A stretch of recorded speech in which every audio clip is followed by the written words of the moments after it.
Welcome everyone. आज हम बात करेंगे सेल्स के फैक्ट्स के बारे में। आपको पता होगा कि कोशिकाओं को न्यूक्लियस के बेसिस पर बांटा गया है। तो इसी के बेसिस पर हम देखते हैं तो कोशिकाएं 3 तरीके की होती हैं: प्रोकैरियोटिक सेल्स, यूकैरियोटिक सेल्स और मीजोकैरियोटिक सेल्स। प्रोकैरियोटिक और यूकैरियोटिक सेल्स के बारे में आपको पता होगा, लेकिन आपने हो सकता है मीजोकैरियोटिक सेल्स के बारे में ना सुना हो। तो आज हम मीजोकैरियोटिक सेल्स के बारे में भी बात करेंगे। इसे जानने के लिए आप हमारे वीडियो को लास्ट तक देखते रहें। तो हम स्टार्ट करते हैं। सबसे पहले हम देखेंगे प्रोकैरियोटिक और यूकैरियोटिक सेल्स के बारे में। तो इनके कुछ कैरेक्टर्स और जो फैक्ट्स हैं उनके बारे में बात करते हैं। सबसे पहले हम देखते हैं प्रोकैरियोटिक सेल्स के साइज के बारे में। तो प्रोकैरियोटिक सेल्स की जो साइज होती है वो 0.125 माइक्रोमीटर होती है। इसी के साथ अगर हम साइज की बात करें यूकैरियोटिक सेल्स की, तो यूकैरियोटिक सेल्स की साइज जो होती है ये 3 से लेकर के 30 माइक्रोमीटर तक होती है। अब इसके बाद हम बात करते हैं न्यूक्लियर मेम्ब्रेन की। तो आपको पता होगा प्रोकैरियोटिक सेल्स में न्यूक्लियर मेम्ब्रेन एब्सेंट होते हैं। इसी के साथ यूकैरियोटिक सेल में न्यूक्लियर मेम्ब्रेन प्रेजेंट होते हैं। अब हम बात करते हैं न्यूक्लियोलस की।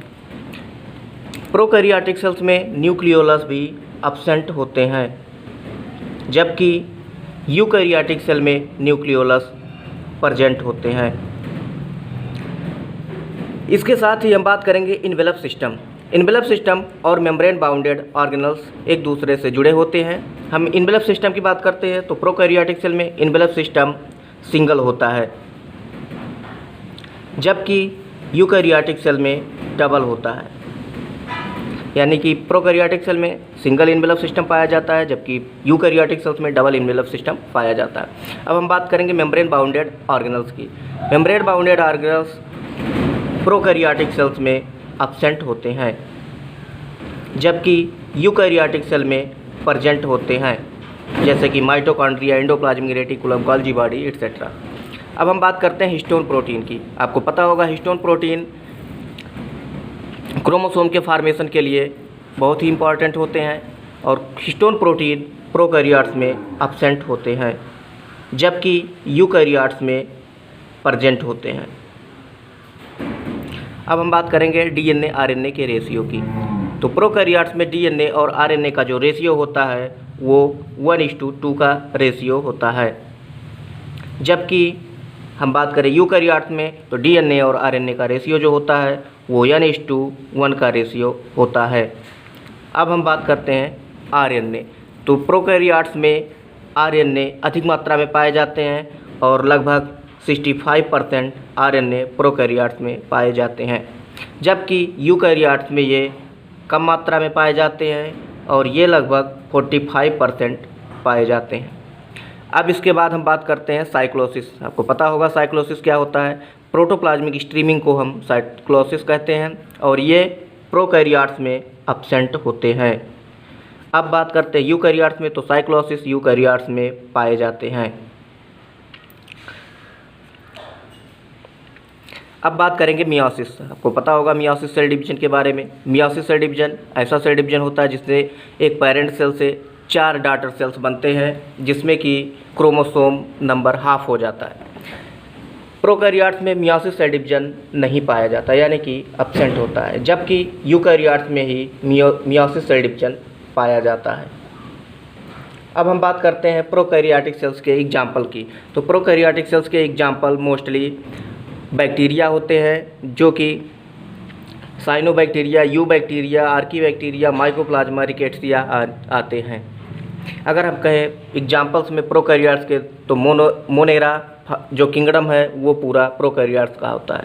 अब हम बात करें यूकैरियोट्स के एग्जाम्पल की, तो यूकैरियोट्स में जितने भी किंगडम सिस्टम है मोनेरा को छोड़ करके वो सारे यूकैरियोटिक सेल्स से होते हैं: प्रोटिस्टा, फंजाई, एनिमलिया और प्लांटी। इसी के केस में यहाँ पर इसी प्रोटिस्टा के अंतर्गत डायनोफ्लैजेलेट्स ग्रुप आता है, जो कि यूकैरियोटिक नहीं होते हैं। तो अभी तक तो आपने देखा प्रोकैरियोटिक यूकैरियोटिक के बारे में। अब हम बात करेंगे हमारे तीसरे टाइप के सेल्स, मीजोकैरियोटिक सेल्स के बारे में। मीजोकैरियोटिक सेल के बारे में आपने सुना होगा, नहीं सुना होगा तो आप जान लें। मीजोकैरियोटिक सेल्स ऐसे सेल होते हैं जिसमें प्रोकैरियोटिक और यूकैरियोटिक दोनों के कैरेक्टर पाए जाते हैं। और मीजोकैरियोटिक सेल्स में न्यूक्लियस वेल डेवलप्ड होते हैं, जैसे कि यूकैरियोटिक का कैरेक्टर होता है। इसमें वेल डेवलप्ड न्यूक्लियर मेम्ब्रेन पाए जाते हैं और न्यूक्लियोलस पाए जाते हैं, जबकि मीजोकैरियोटिक सेल्स में हिस्टोन प्रोटीन एब्सेंट होते हैं जो कि प्रोकैरियोटिक का कैरेक्टर्स होता है, जिसकी वजह से इसे हम प्रोकैरियोटिक और यूकैरियोटिक के बीच का लिंक भी कहते हैं। अब हम बात करें एग्जाम्पल के, तो डायनोफ्लैजिलेट्स जो कि एल्गी होते हैं, ये प्रोटिस्टा किंगडम में पाए जाते हैं, यही इसके एग्जाम्पल हैं। एक ही ग्रुप है जो कि मीजोकैरियोटिक सेल्स का होता है जिसे डायनोफ्लैजिलेट्स कहते हैं। ये एल्गी मोस्टली मैराइन होते हैं और यूनिसेलुलर होते हैं।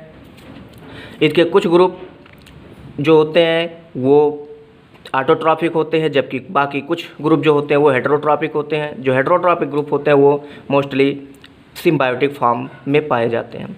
आशा करते हैं आपको यह वीडियो पसंद आया होगा। इसी के साथ लाइक करिए, शेयर करिए और सब्सक्राइब करिए, साथ ही साथ बेल आइकन को प्रेस करिए जिससे हमारे नोटिफिकेशन आपको मिलते रहें। Thank you.